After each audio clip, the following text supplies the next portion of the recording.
नमस्कार दोस्तों, आज बात करेंगे एक इम्पॉर्टेंट टॉपिक पर। और वो टॉपिक ये है कि इजराइल ने पिछले 72 घंटे में 5 देशों पर अटैक कर दिए और वो रुक ही नहीं रहा है, लगातार अटैक कर रहा है और वो किसी की बात भी नहीं मान रहा। तो आइए इस पूरे घटनाक्रम का विश्लेषण करते हैं और समझने की कोशिश करते हैं कि आखिर इजराइल ऐसा क्यों कर रहा है और अब इसके क्या परिणाम हो सकते हैं। तो देखिए, पिछले 72 घंटे के दौरान इजराइल ने 5 देश, जिसमें कतर, लेबनान, यमन, सीरिया और फ़िलिस्तीन यानी गाज़ा पट्टी पर अटैक किए हैं। तो आइए इन पूरे अलग अलग देशों पर अटैक के कारण और उसके परिणाम को समझते हैं।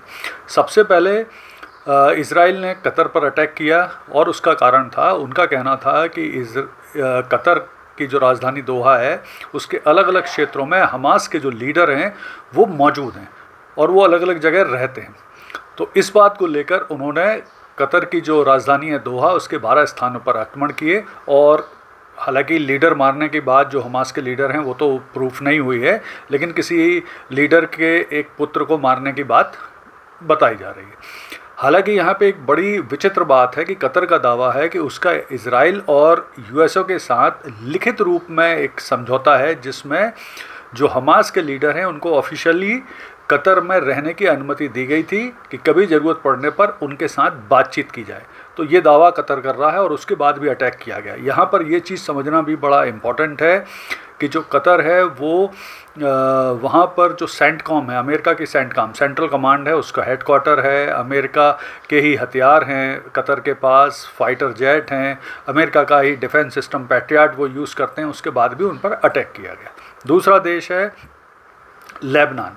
लेबनान में जो हिजबुल्ला हैं, तो हिजबुल्ला के विभिन्न ठिकानों पर इजराइल के द्वारा अटैक किया गया क्योंकि उनको ऐसी संभावना लग रही थी, ऐसी आशंका थी कि वहाँ से इजराइल पर अटैक हो सकता है।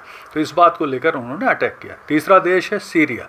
सीरिया में कई सैन्य ठिकाने और सैन्य इंफ्रास्ट्रक्चर पर इजराइल ने अटैक किया, ये बोलते हुए कि यहाँ से उसको इजराइल पर आक्रमण की संभावना लग रही थी, जिसके कारण इजराइल ने इन पर अटैक किया। यहाँ पर यह ध्यान रखना भी आवश्यक है कि जनवरी 2025 से अहमद अल शर्रा सीरिया के राष्ट्रपति हैं, जो कि अमेरिका और वेस्ट के द्वारा समर्थित हैं। तो ये भी बड़ी आश्चर्य की बात है। इसके बाद भी आक्रमण किया गया। फिर चौथा जो देश है वो है यमन। तो यमन में जो हूती हैं उन पर आक्रमण किया गया है इजराइल के द्वारा और ये बोलकर किया गया है कि वहाँ से ड्रोन अटैक हो रहे थे इजराइल पर, जो मिसाइल अटैक हो रहे थे इजराइल पर, और इजराइल के अटैक में लगभग 46 व्यक्ति मारे गए हैं, मतलब हूती विद्रोही मारे गए हैं यमन में। और सबसे लास्ट में जो 5वां देश है वो है फ़िलिस्तीन। फ़िलिस्तीन के जो गाज़ा पट्टी है उस पर लगातार आक्रमण कर रहा है। वैसे भी वो 7 अक्टूबर 2023 के बाद से ही गाज़ा पर आक्रमण कर रहा है, लेकिन ये जो ताज़े आक्रमण किए गए हैं ये इस बात को लेकर किए गए हैं कि जो गाज़ा पट्टी की हाई राइज़ है, बड़ी बिल्डिंग है, तो इजराइल का ऐसा मानना है उन बिल्डिंग में हमास के आतंकी छुपे हुए हैं और वहाँ से वो अपनी कार्रवाइयाँ करते हैं। तो इसको लेकर अब वो गाज़ा की अधिकांश बड़ी हाई राइज बिल्डिंगों को भी उड़ाता जा रहा है। तो अब ये जो स्थिति बनी है इसके क्यों इजराइल ऐसा कर रहा है, तो इजराइल कहना है कि वो सेल्फ डिफेंस में ऐसा कर रहा है। हमास के, हूती के और जो हिजबुल्ला के आतंकी हैं उनके खिलाफ कार्रवाई के वजह से कर रहा है कि उनके खिलाफ उसे कार्रवाई करना है। इसके अलावा जो उनकी पॉलिसी है कि इजराइल का दुश्मन कहीं भी होगा दुनिया में, किसी भी देश में होगा, किसी भी स्थान पर होगा, उसे ढूंढकर वो अटैक करेंगे ही करेंगे। और इसके अलावा अभी हाल में ही जेरूसलम के एक बस स्टैंड पर जिस तरह से आतंकी कार्रवाई की गई थी उसका बदला लेने के लिए भी ये सब कार्रवाइयाँ की गई। अब इनका क्या परिणाम हो सकता है, तो देखिए इसके परिणाम स्वरूप जो कई अरब देश हैं उनकी संप्रभुता यानी सोवर्जिनिटी खतरे में आ गई है।